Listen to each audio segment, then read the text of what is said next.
Village stratégique situé seulement à 21 km à l'ouest de Massissi Centre a un nouveau maître. Il s'agit de forces armées de la République démocratique du Congo et leurs alliés, les Ouazalendo, qui annoncent avoir repris ces villages stratégiques à l'ouest de Massissi Centre qui est passé entre les mains de l'AFC M23 il y a seulement une semaine, c'est-à-dire le 3 mars 2026. Mesdames et messieurs, voilà donc l'essentiel de l'actualité sur WAB Info Télévision, une session d'actualité qui sera également consacrée à la réaction de l'AFC M23 face à ces nouvelles attaques généralisées, puisqu'il s'est agi d'abord des attaques sur Kazinga, puis les offensives des forces armées de la RDC se sont déportées vers Minembwe, au sud Kivu. Donc, aussi bien au front nord qu'au sud, on y signale, n'est-ce pas, des affrontements et des bilans qui sont, n'est-ce pas, soulignés, mesdames et messieurs. Alors, l'AFC M23 a annoncé avoir remis officiellement 5000 anciens combattants des forces armées de la République démocratique du Congo au CICR, au Comité international de la Croix-Rouge. Alors, comment les CICR a réagi? On va les découvrir dans les cadres, n'est-ce pas, de cette session d'actualité sur WAB Info Télévision. Pendant ces temps, l'EAC appelle, n'est-ce pas, Kinshasa et l'AFC M23 au cessez-le-feu. On va également, n'est-ce pas, parcourir le communiqué de l'EAC appelant les deux parties au cessez-le-feu, mesdames, mesdemoiselles et messieurs. Voilà donc l'actualité sur WAB Info Télévision, une session d'actualité que nous vous convions à suivre, à commenter, mais également à partager à ceux qui ne la suivent pas, mesdames et messieurs. Alors, nous sommes réalisés par Faustin Mouyoua.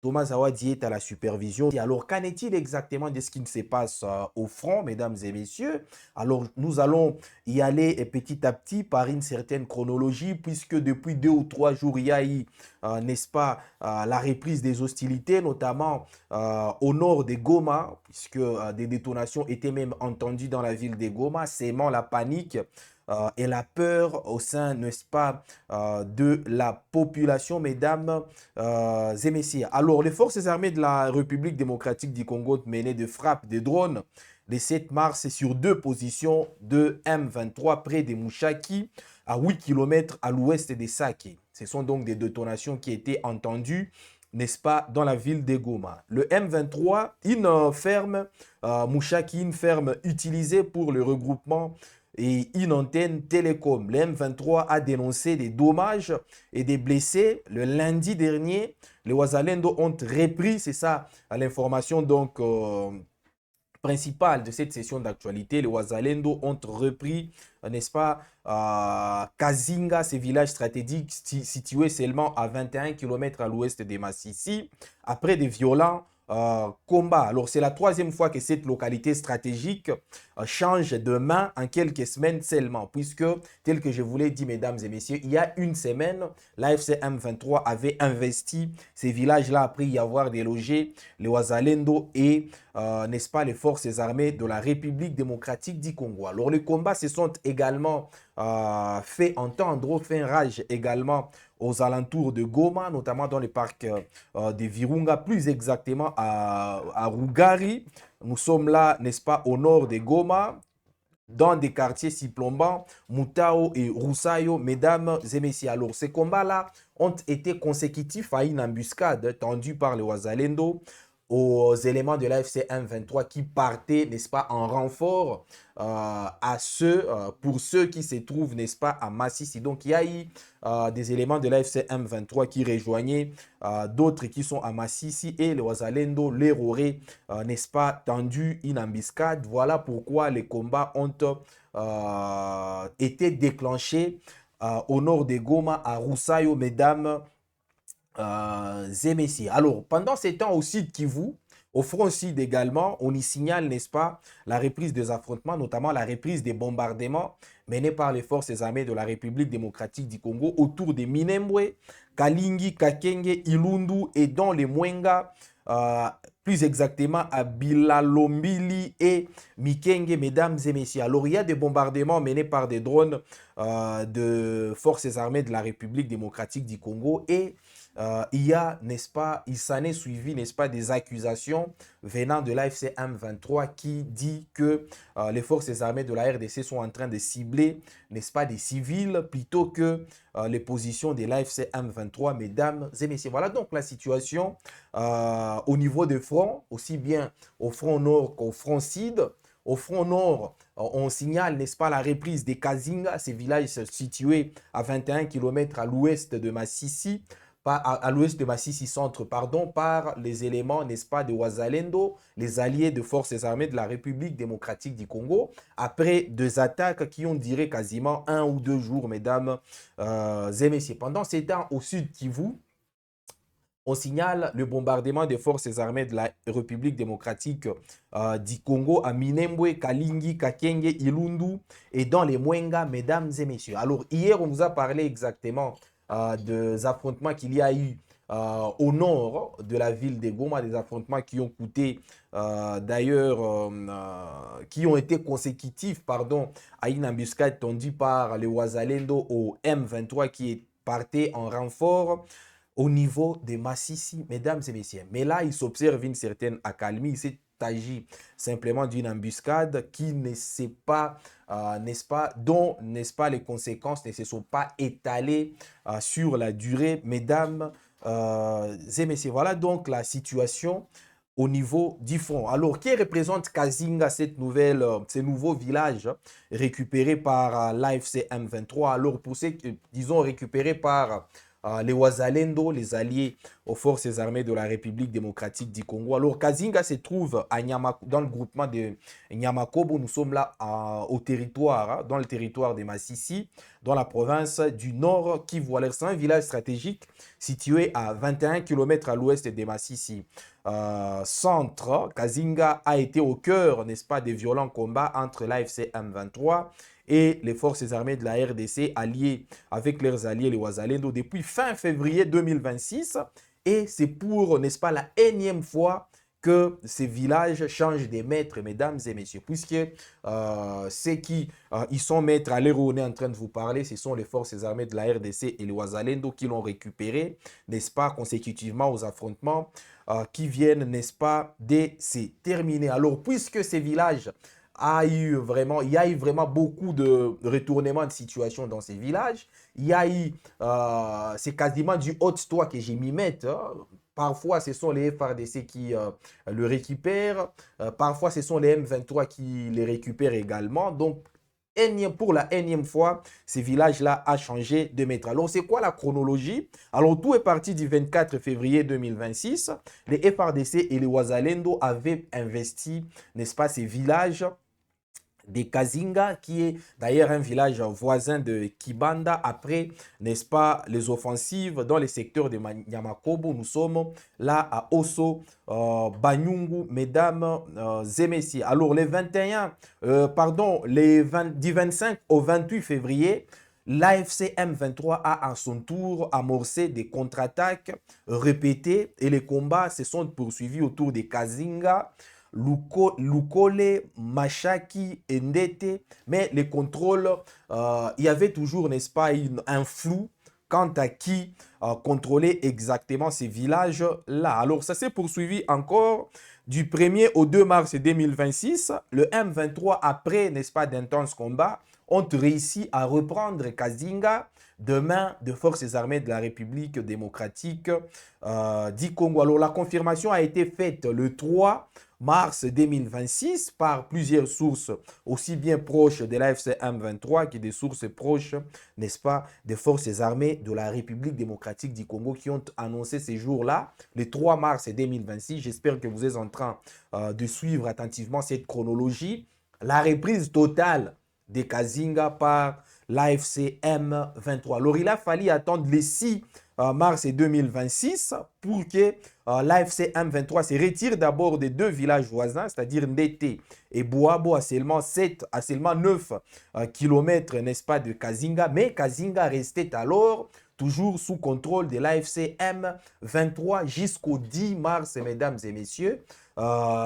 Jusqu'au 10 mars, c'est-à-dire aujourd'hui plus exactement.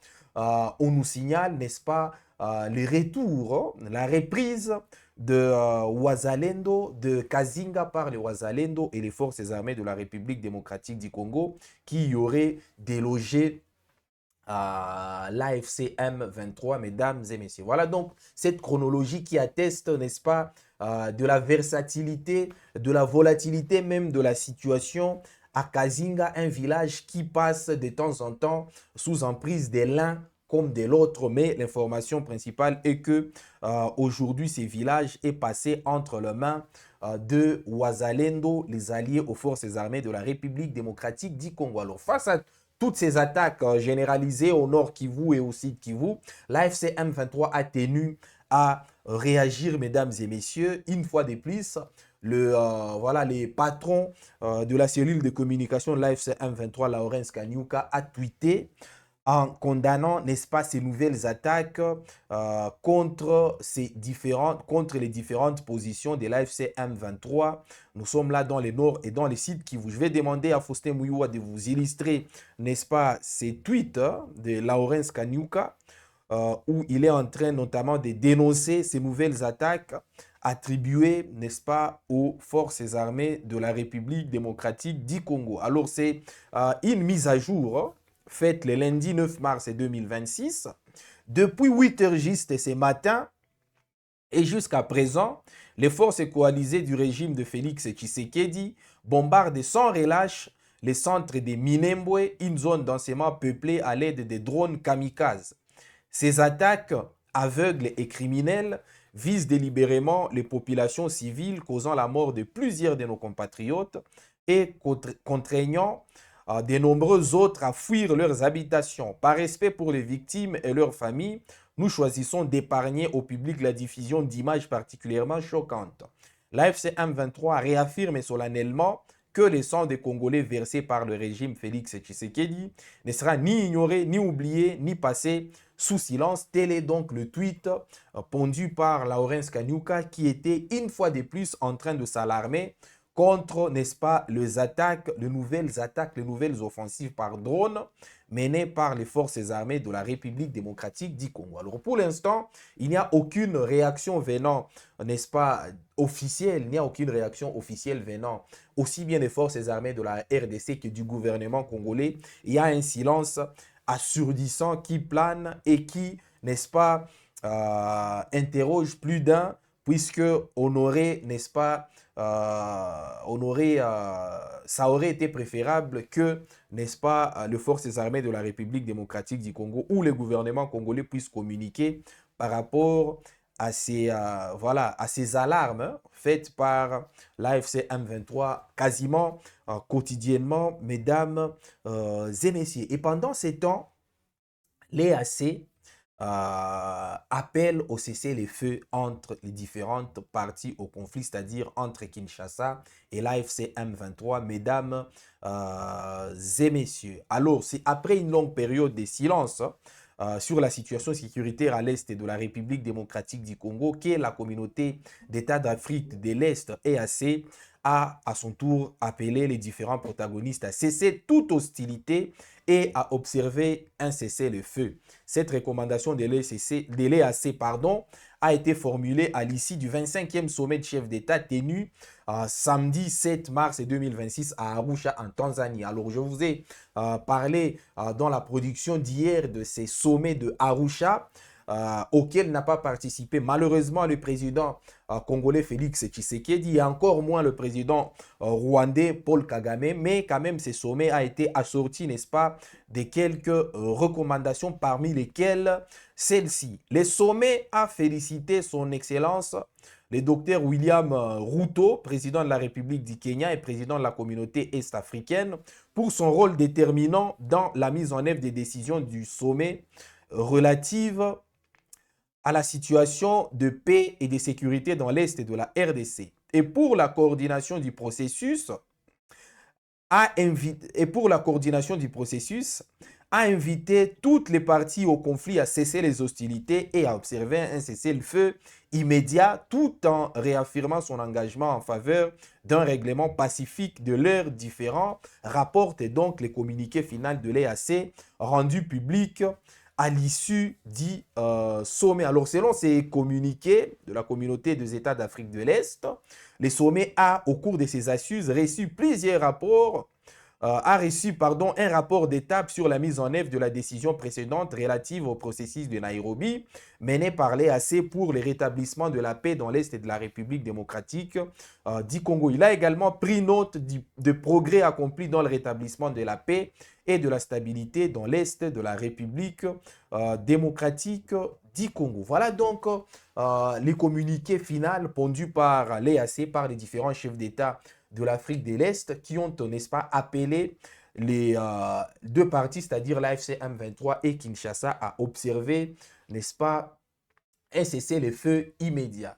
Alors, ce sommet n'a pas connu la participation des deux chefs d'État qui sont régulièrement, n'est-ce pas, cités dans ces conflits-là à l'est de la RDC, c'est-à-dire Félix Tshisekedi de la RDC et Paul Kagame du Rwanda. Le président rwandais a délégué son premier ministre. Pendant ces temps, le président Félix Tshisekedi a délégué le ministre Anzulini à ces assises-là, puisque étant empêché par, n'est-ce pas, sa présence aux États-Unis d'Amérique pour les obsèques, n'est-ce pas, du révérend Jesse Jackson. D'ailleurs, le président Félix Tshisekedi qui a discouru lors, n'est-ce pas, des obsèques de Jesse Jackson. J'espère que grâce, n'est-ce pas, à mon confrère Jenin Touali, vous aurez, n'est-ce pas, accès à ces discours-là de Félix Tshisekedi lors, n'est-ce pas, de funérailles du révérend Jesse Jackson qui ont été organisées à Chicago, aux États-Unis d'Amérique. Alors, hier, on vous a parlé, mesdames et messieurs, du communiqué. D'ailleurs, on vous en a fait l'illustration du communiqué de l'AFC M23 qui, n'est-ce pas, disait que l'AFC M23 avait remis officiellement 5000 anciens militaires de forces armées de la République démocratique du Congo au CICR dans le cadre, n'est-ce pas, du processus de désescalade et du respect des accords, n'est-ce pas, et du respect, pardon, du processus de Doha. Donc l'AFC M23, à travers notamment une activité organisée par cette organisation politico-militaire conduite par Lawrence Kanyuka, le chargé, disons le patron du département de la communication, a annoncé avoir, il y a eu d'ailleurs des images d'illustration, je ne sais pas si Faustin Mouyoua peut toujours nous le balancer, a, n'est-ce pas, annoncé avoir, n'est-ce pas, libéré 5000 prisonniers des guerres anciens de forces armées de la République démocratique du Congo. Voilà donc les images. On vous en a fait l'illustration hier. D'ailleurs, vous aviez suivi les speeches de Lawrence Kanyuka et, n'est-ce pas, la réaction de tous ces militaires-là, tous ces anciens militaires qui ont été, n'est-ce pas, relaxés et qui ont été mis à la disposition du CICR. Donc l'AFC M23 a annoncé avoir mis à la disposition du CICR 5000, c'est ça les chiffres qui a été communiqué par l'AFC M23, 5000 anciens FRDC qui avaient été capturés dans différents fronts, mesdames et messieurs. Alors, voilà, ces communiqués a suscité la réaction, n'est-ce pas, du CICR.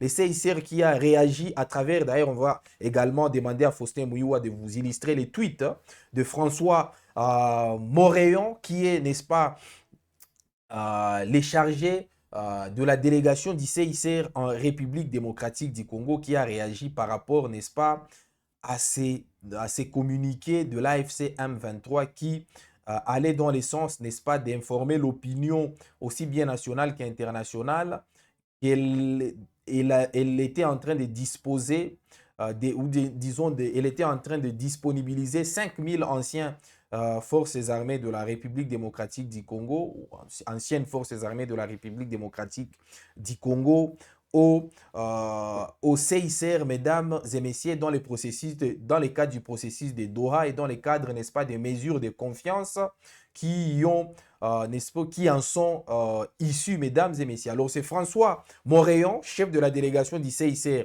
en République démocratique du Congo, qui a réagi quant à ça. Il a réagi en ce sens. Vous êtes en train d'ailleurs de voir voilà, les tweets. Le CICR a pris connaissance du communiqué de l'AFC M23 annonçant sa décision de libérer un certain nombre d'éléments FRDC détenus. En tant qu'intermédiaire neutre, le CICR se tient prêt à accompagner une telle opération avec l'accord de toutes les parties, a donc tweeté François Moréon, chef de la délégation du CICR en République démocratique du Congo. Alors, ces tweets ou cette réaction du CICR nous plonge directement dans les questionnements sur où est-ce que nous en sommes avec les mesures de confiance ou l'échange des prisonniers convenus entre Kinshasa et l'AFC M23, aussi bien à Doha qu'à Washington, lors des accords de Washington, où il y a eu notamment un angle lié, n'est-ce pas, aux mesures de décrispation entre les deux parties. Et donc, où est-ce que nous en sommes exactement, mesdames et messieurs, avec ces mesures-là de confiance convenues entre l'AFC M23 et, n'est-ce pas, Kinshasa, dans les cadres, n'est-ce pas, des accords ou disons du processus de Doha. Alors, ces mécanismes-là, ce qui est sûr, il est bloqué à l'heure actuelle puisqu'il y a une certaine lourdeur de la part, lourdeur de procédure de la part de Kinshasa, de parvenir à libérer les prisonniers, n'est-ce pas, de l'AFC M23 qui seront détenus, qui seraient, pardon, détenus dans plusieurs cachots. Nous sommes là à Kinshasa. Alors, dans les cadres du mécanisme signé en septembre 2025, les deux parties ont établi des listes des détenus transmises au CICR en tant qu'intermédiaire humanitaire neutre. Donc, l'AFC M23 a, n'est-ce pas, rédigé sa liste des prisonniers